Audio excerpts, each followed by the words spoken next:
Yuk kita dengarkan cerita Timun Mas, cerita anak dari Jawa Tengah. Pada zaman dulu kala, hiduplah sepasang suami istri.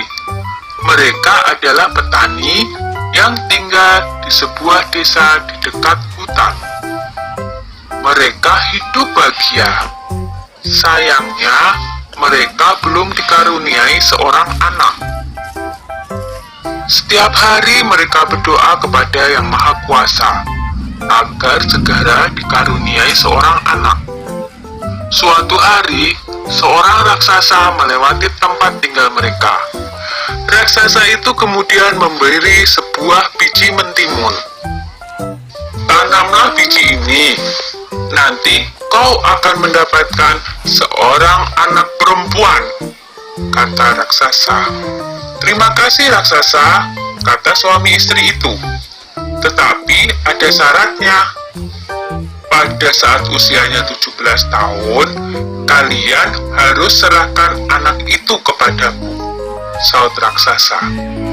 Tanpa pikir panjang, mereka segera menerima biji itu dan menyetujuinya.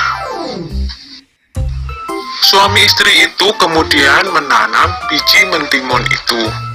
Setiap hari, mereka merawatnya dengan baik. Beberapa bulan kemudian, tumbuhlah sebuah mentimun yang berwarna keemasan. Buah mentimun itu semakin lama semakin besar dan berat. Ketika masak, mereka memetiknya. Dengan hati-hati, buah itu pun mereka potong. Betapa terkejutnya mereka, karena di dalam mentimun itu ada seorang anak bayi perempuan yang cantik dan lucu. Tahun demi tahun berlalu, Timun Mas tumbuh menjadi gadis yang cantik jelita.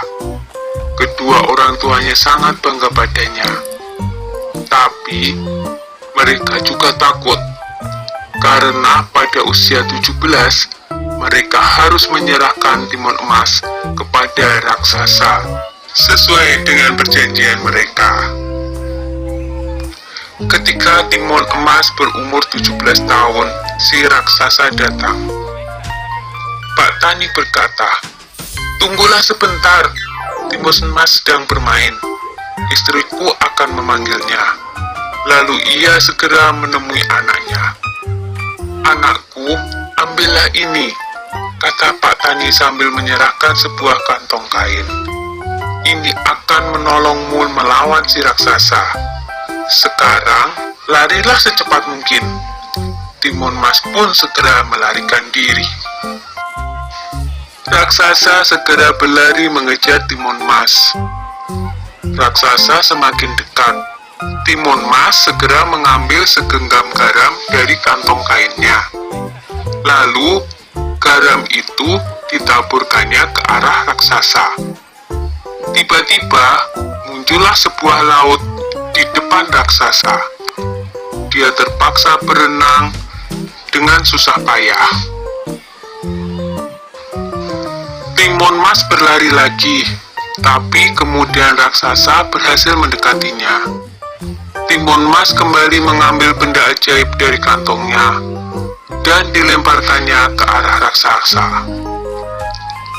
Seketika muncullah pohon dengan ranting dan duri-duri tajam menghalangi si raksasa. Raksasa berteriak kesakitan. Tapi raksasa itu sungguh kuat dan terus mengejar Timun Mas. Maka Timun Mas pun mengeluarkan benda ajaibnya yang ketiga. Ia menebarkan biji-biji mentimun ajaib.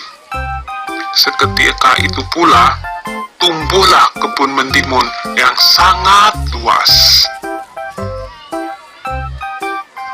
Sampai akhirnya, Timun Mas melemparkan benda ajaib terakhirnya, yaitu segenggam terasi udang yang berubah menjadi danau lumpur yang sangat luas.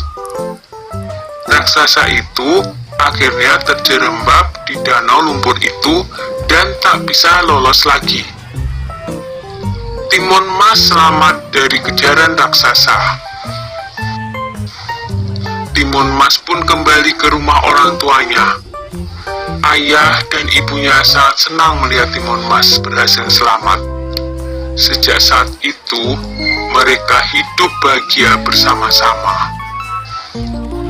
Sudah dulu ya cerita Timun Masnya. Jumpa lagi.